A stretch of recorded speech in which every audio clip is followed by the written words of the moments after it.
Officer local থানায় পৌঁছে গিয়ে সেটা সমাধান করবে। এবার বলুন, তামিলনাড়ুতে আপনাকে বাংলাদেশি বলে ধরেছে, আপনি তামিলনাড়ুর লোকাল ল্যাঙ্গুয়েজ কি তেলেগু নাকি না তামিল? তামিল ভাষায় কথা বলতে পারবেন, কন্নড় ভাষায় আপনি কথা বলতে পারবেন, হরিয়ানার ভাষাতে আপনি কথা বলতে পারবেন। তাহলে সেই পুলিশকে কিভাবে বুঝাবেন? হয় ইংলিশ বলতে হবে, পারবেন ইংলিশে সবাই, তাহলে আপনার বড় অত্যাচার হবে। আপনি বাংলায় ভালো করে বুঝাতে চাইলে ও ভাববে দুটো খারাপ কথা বলছেন নাকি রাগে। এমনি বাংলা ভাষাকে দুনিয়া থেকে ডিলিট করে দিয়ে বাংলাদেশি ভাষা বানিয়ে দিয়েছে বড় বড় বিজেপিরা, এই শুভেন্দু অধিকারীরা। বর্বরদের দল জ্যোতিবাবু বলেছিল যে ওরা বর্বরদের দল, অর্থাৎ বিজেপিকে। বাংলা ভাষা নেই, এখন বাংলাদেশি ভাষা হয়ে গেছে। তাহলে যদি বাংলা ভাষায় কথা বলেন আটকাবে তো, ডিস্টার্ব হবে তো। সমাধানটা কিভাবে হবে? সমাধানের জন্য আমি বলেছিলাম ওই রাজ্যে, ধরুন আপনারা মহারাষ্ট্রে আছেন, মহারাষ্ট্রে একটা অফিসার থাকবে, তার নাম্বার আপনাদের কাছে থাকবে। আপনি সমস্যায় পড়েছেন, মহারাষ্ট্রের অফিসারের সাথে কথা বলবেন, অফিসার থানাতে গিয়ে কথা বলবেন। তাহলে যখন পশ্চিমবাংলা সরকারের একটা অফিসার থানাতে গিয়ে কথা বলবে, আপনি বুকে সাহস পাবেন না যে আমার অসুবিধা হলে আমি কাউকে করবো? কিন্তু এটা সরকার করেনি। এর জন্য আমাদের লড়াইটা কোন জায়গায় বুঝতে হবে। ক্ষমতায় আসতে হবে, এমএলএ হতে হবে, এমপি হতে পারে, মিনিস্টার হতে হবে, সেটা নয়। লড়াইটা আমাদের জনগণের অধিকার বুঝিয়ে নিতে হবে।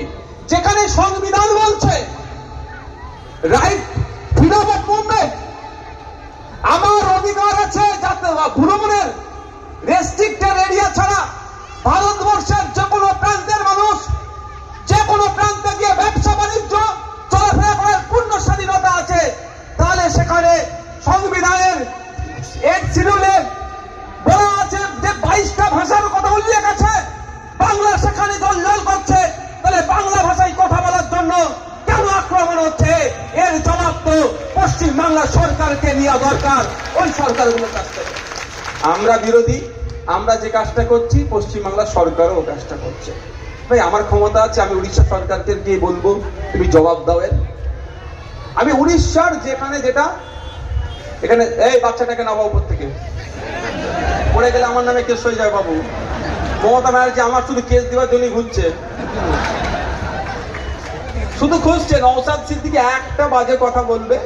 এখানে এত ক্যামেরা আছে, এখানে মমতা ব্যানার্জির জন্য একটা রেকর্ড হচ্ছে, আমি বলে দিচ্ছি আপনাকে, স্পেশাল সেশন। যাক, ওটা আমার যায় আসে না, বুঝতে পারছেন না? আমি ভুল বলি না তো। আমি আমার নাম ধাম বাড়ানোর জন্য আমি বক্তব্য দিই না, আমি সমস্যা নিয়ে কথা বলি, আমি পয়েন্টে পয়েন্টে কথা বলি। ওদের যদি জয়েন্টে জয়েন্টে ব্যথা করে আমি কি করতে পারি? আমি কি করতে পারি? তা আমার দোষ কি? যাক, ফিরে আসি। তো আমরা বারবার কথা বলছি যে বাংলা ভাষায় কথা বলার জন্য অন্য রাজ্যে আমাদের শ্রমিকদের উপরে আক্রমণ হচ্ছে। সমাধান কিভাবে হবে? সমাধানের প্রথম সূত্র আমি বলছি, যদি আমি এটা পক্ষে নয় কিন্তু বলতে আজকে বাধ্য হচ্ছি। উড়িষ্যায় বাঙালি শ্রমিকদের উপরে আক্রমণ হচ্ছে। উড়িষ্যায় কত হাজার বাঙালি শ্রমিক থাকে জানেন? সরকারের দেওয়া তথ্য অনুযায়ী এই 30,000 মতো, 30,000 মতো বাঙালি শ্রমিক উড়িষ্যাতে কাজ করছে। আর উড়িষ্যার উড়িয়া পশ্চিম বাংলায় কত থাকে জানেন? 3 লাখ। আমরা থাকি 30,000 আর ওরা থাকে 3 লাখ।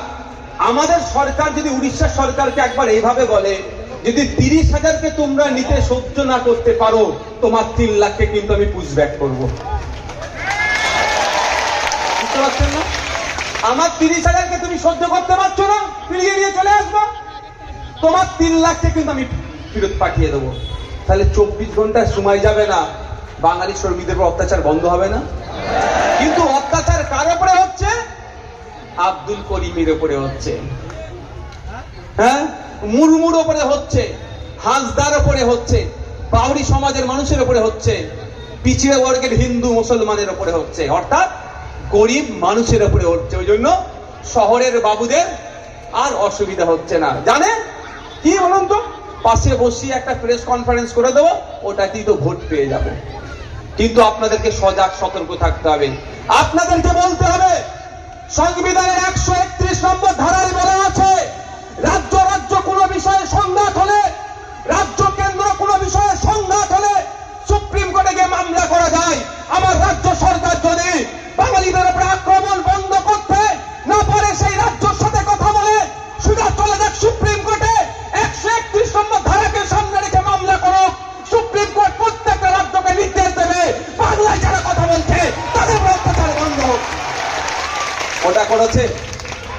চিন্তা করেছে? এই আপনার এখানকার যিনি এমপি আছেন জিজ্ঞাসা করবেন, কে আছে তাকে জিজ্ঞাসা করবেন, ওনাকে জিজ্ঞাসা করবেন। পার্লামেন্টে যাচ্ছ, টেলারে করে যাচ্ছ, আমাদের ট্যাক্সের টাকা দিয়ে ওখানে গিয়ে রুমে বসে কি কথা বলছো তার ভিডিও আমাদেরকে দেখাও। পার্লামেন্টে দাঁড়িয়ে আপনার এমপিকে জিজ্ঞাসা করবেন, আমি বলে যাচ্ছি, দায়িত্ব আমি নিচ্ছি, জিজ্ঞাসা করবেন পরিযায়ী শ্রমিকদের উপর অত্যাচার হচ্ছে, বাংলায় কথা বলার জন্য তাদেরকে মারধর করছে, অভিযোগ তাদেরকে খুনও করেছে, এর বিরুদ্ধে আপনি এখানকার এমপি পার্লামেন্টে দাঁড়িয়ে কটা কথা বলেছেন তার জবাবটা আগে দেবেন।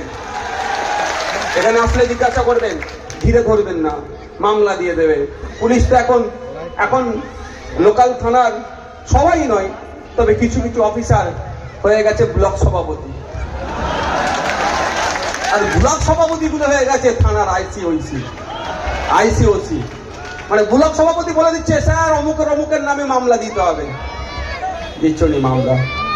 আর থানার ওসিআইসিরা দেখে বুঝাচ্ছে তোর আইএসএফ করার কি দরকার, তুই এদিকে চলে তোর কি লাগবে বল। কার কোনটা কাজ?